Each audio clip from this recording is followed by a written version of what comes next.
This is part two of our interview with Jenny Pisani. In this video, Jenny's going to share her experiences as a Peace Corps volunteer. So I was born and raised here, and then back in 2015, when I was 24, I left for Cambodia. I was in the Peace Corps, and then I stayed and that's 2 years, and then I stayed another 2 years.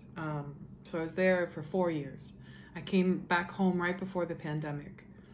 And, while I was out there, I was performing still. I wrote my first book when I was out in Cambodia.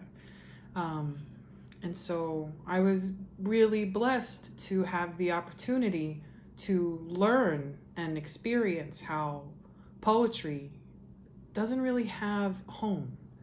It's in that community. It's when people gather and listen to each other. It feels like church to me. It's church. It really is a holy gathering of spirits, and we share. That's how it feels sacred to me. Did you go to Cambodia to perform? So I went there in the Peace Corps to be a volunteer to teach English, and I was thankful I was able to do so much more. Like I had a poetry club with my students there, and an art club. We grew a garden together, a school garden. I did a lot of different work based on like grants that we had gotten, like Michelle Obama's Let Girls Learn, and we did a whole Create Cambodia camp. So it was really magnificent. But I'm a poet wherever I go, and so I was always writing.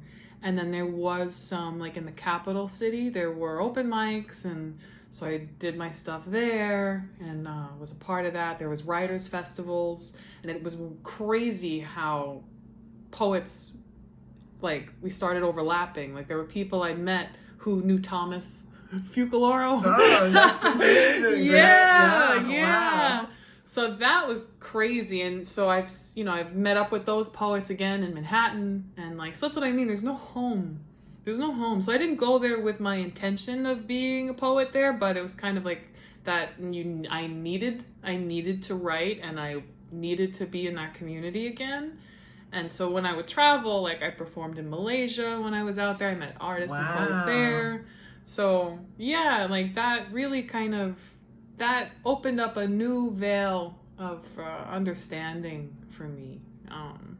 And maybe through that process built a courage that I just don't think about so much anymore, because I know it's not easy. It's not easy to be vulnerable and share your work in that way. But I've exercised that muscle in different places that I appreciate the gathering so much that I crave it. So you wanted to be a volunteer in Cambodia. Did you want to be a citizen of the world rather than a Staten Island? Yeah, I consider myself a citizen of the world now. So you gathered the courage to go? I felt again like a calling as well. I don't know where the seed was planted, why I wanted to, but I remember needing my bachelor's degree to join the Peace Corps, so I thought I would do it after college. And then I found myself in the middle of my master's program, and I was like, now is the time. If I don't leave now, which is not the truth at all. I met friends who were 65 and had joined the Peace Corps with me. But yeah, I felt like it felt like the right time. I finished my master's and I left. So it was a calling, but why Cambodia? I didn't choose Cambodia. When I applied, I said they can place me anywhere. I put a few places I preferred, like Fiji and Macedonia were on the list. It's based on the time that you give them when you leave. So I was graduating from my master's in May, I think, and I said I could leave after then. And it was my education, psychology, English background that they place you based on the time and what skills you have. Oh, right. So they placed me with Cambodia. Yes.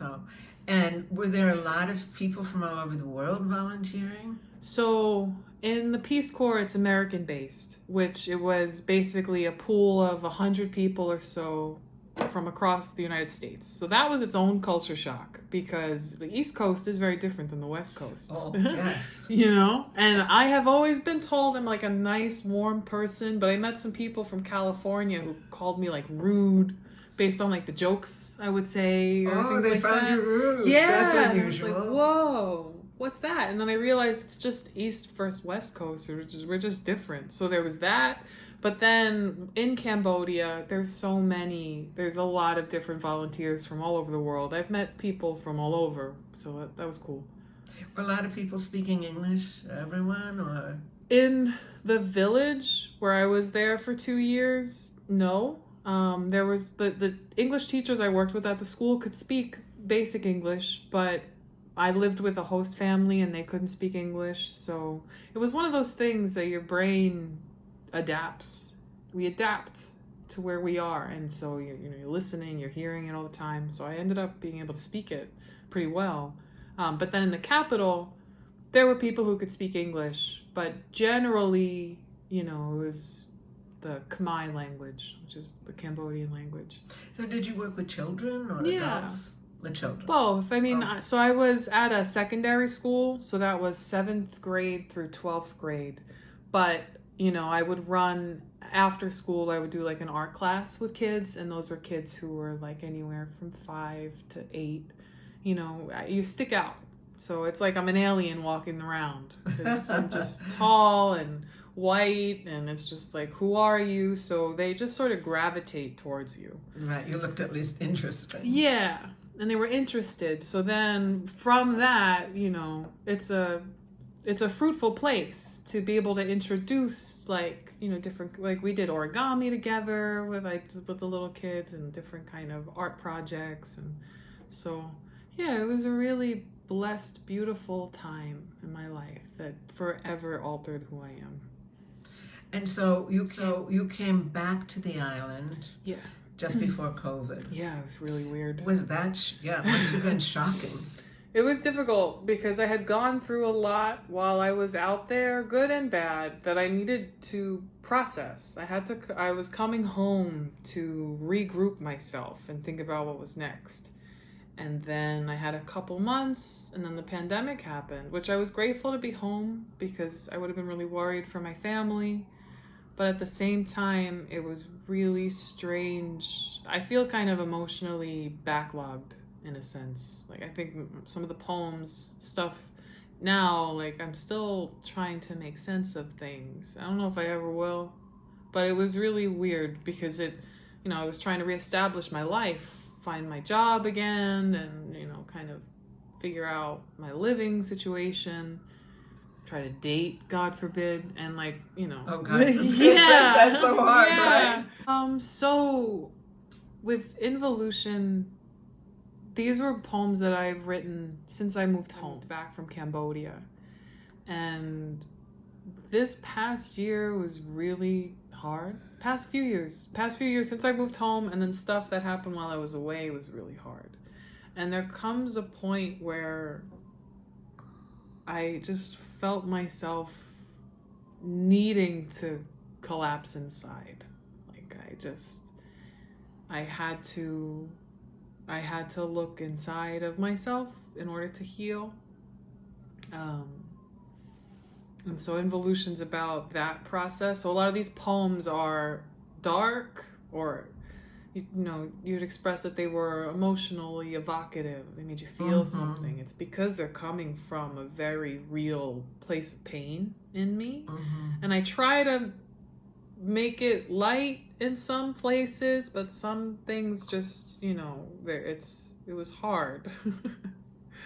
Well, if you don't feel light, it's really hard to write light. Yeah, that's a very bad really sentence. difficult. Write yeah, light, right? But difficult. So I think you're sharing like very meaningful things during this conversation, which I appreciate. And if you would like to read some poems from the book, I'm sure our viewers would love to hear them. Stay tuned for part 3. Jenny Pisani will read poems from Involution.